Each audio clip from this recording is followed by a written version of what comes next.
7th of December, and you're watching TV2 News with me, Juandre Suleman. And I'm Ratna Sari. We will bring you the most updated news from all around Indonesia.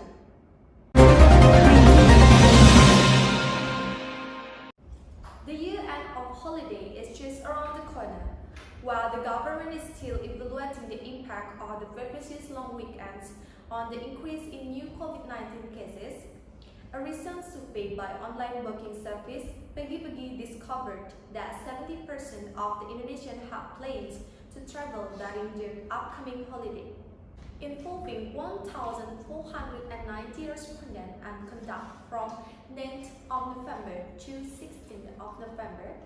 The survey found several interesting facts about travelers' preference during the pandemic, including the preferred mode of transportation and types of holiday. According to the survey, 45% of respondents plan to drive to other cities during the holiday. Meanwhile, 30% want to travel by plane, and 11% will enjoy a staycation within the city.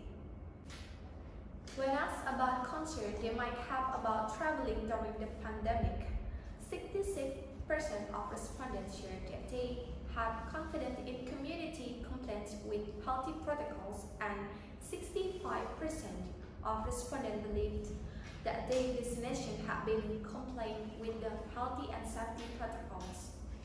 As for the 25% of the respondents who didn't want to travel during the holiday, 45% of them said they didn't know where they were going to travel, and 32% said they plan to travel sometime next year. Pagi-Pagi Corporate Communication Manager Yusra Oriza said in a statement that based on the survey, people's confidence in traveling had increased.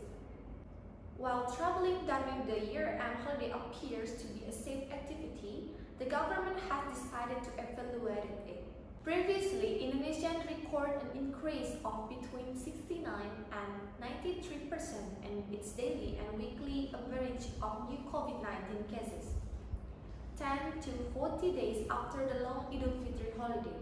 Similarly, 10 to 40 days after the long Independence Day weekend from 20th of August to 23rd of August, the country still a surge of between 58 and 180% in daily and weekly average of new COVID-19 cases.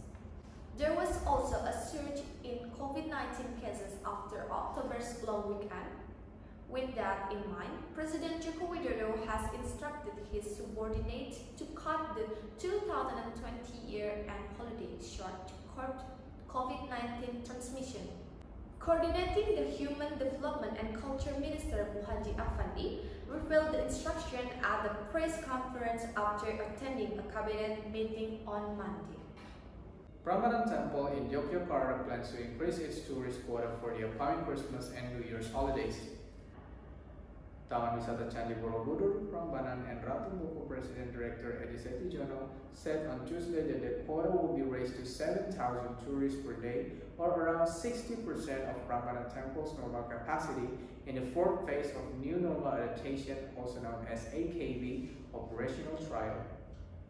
Prambanan Temple officially reopened to tourists in July under strict COVID-19 health protocols. Yogyakarta Sultan Hamengkubuwono X, who is also Yogyakarta's governor, decided in July to partially reopen the province's tourism.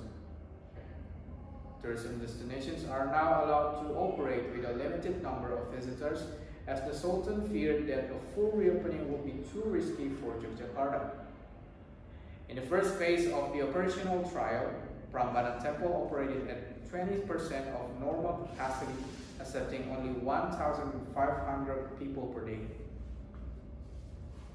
Eddie said that so far, the operational trials have gone through 3 phases, and each started with an increase in tourist quota, going from 1,500 tourists to 5,000 tourists per day. Every phase went well, he added. Speaking about the plan to increase the tourist quota, Eddie explained that TWC management was still coordinating and consulting with the Yogyakarta COVID-19 task force in the fourth phase. It said TWC management decided to conduct the trials in stages to ensure that health protocols were being implemented correctly in the temple area. TWC also trained its staff to ensure that the implementation of health protocols followed the standard operating procedures, also known as SOP, of new normal tourism. Despite the pandemic continuing unabated, the tourism sector in Bali has been gradually picking up. Bali Zoo in Gianyar, for instance, has seen an increased number of visitors. Bali Zoo Head of Public Relations Emma Chandra explained that when the zoo first reopened on 11th of July, most of the visitors were residents of Bali. However, the zoo is now welcoming for domestic travelers from Jakarta or Surabaya. State-owned airport operator PT Angkasa Pura I has also recorded an increase in the number of flights and passengers arriving and departing from Igusti Ngurah Rai Airport. In November, the airport served a total of 3,898 flights and 3,51,585 passengers. When compared with October, the number increased 27.5% and 51.8% respectively. Igusti Ngurah Rai Airport General Manager Harry said, the airport had recorded continuous growth in the past 6 months and traffic had reached its highest level last month. Tourism is the beating heart of Bali's economy as around 60% of the island's gross regional product comes from the travel industry. The pandemic has badly hit the province's local economy, 80% of which relies on tourism. Bali's economy contracted 10.98% in the second quarter of 2020. At least 2,667 people who work in the tourism sector have lost their job, and 73,631 people have been forced to take unpaid leave. According to Indonesian Tourist Industry Association data, the number of foreign tourist arrivals in Bali dropped 93.24% in April. Tourism and Creative Economy Minister Wisnu Thamma Kussumbandio said in October that the program was aimed at boosting the island's travel and creative economy industries and at the same time giving Bali's tourism industry a positive image. Wisnu Thamma explained that the program would include 12 familiarization trips featuring 3 days and 2 night trips to various destinations in Bali. The minister hoped the campaign would help to develop safety awareness in the mind of tourism stakeholders and travelers. Tourism and Creative Economy Minister Wisnu Thamma Kussumbandio has urged more hotels and restaurants in Labuan Bajo, East Nusa Tenggara to obtain cleanliness, health, safety, and environmental sustainability certification. Wisnu Thamma said in a statement on Friday that the CHSE certification was important for the tourist industry, particularly for hotels and restaurants, to restore faith in the travel sector.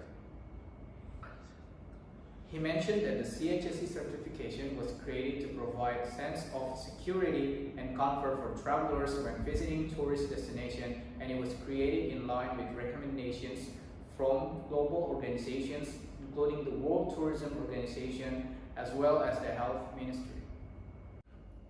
The Tourism and Creative Ministry shared last month that it will disburse a 3.3 trillion rupees equals $224 million grant for tourism-related businesses and local administrations, as it aimed to help cushion the impact of COVID-19 pandemic on the sector and improve health protocol implementation at tourist destinations.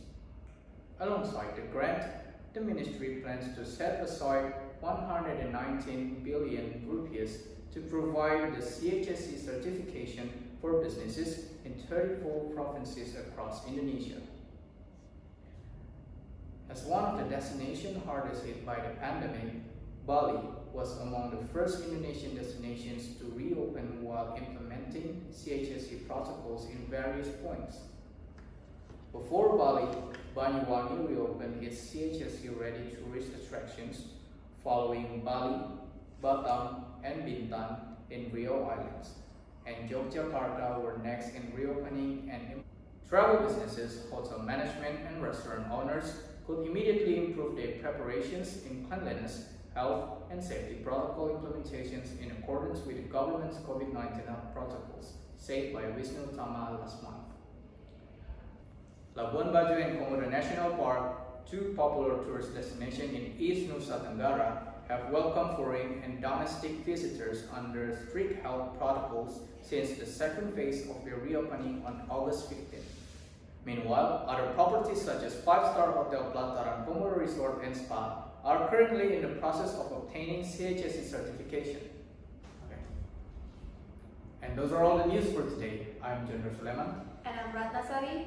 Thank you for your attention. And we'll see you again right here on TV2 News. Good day.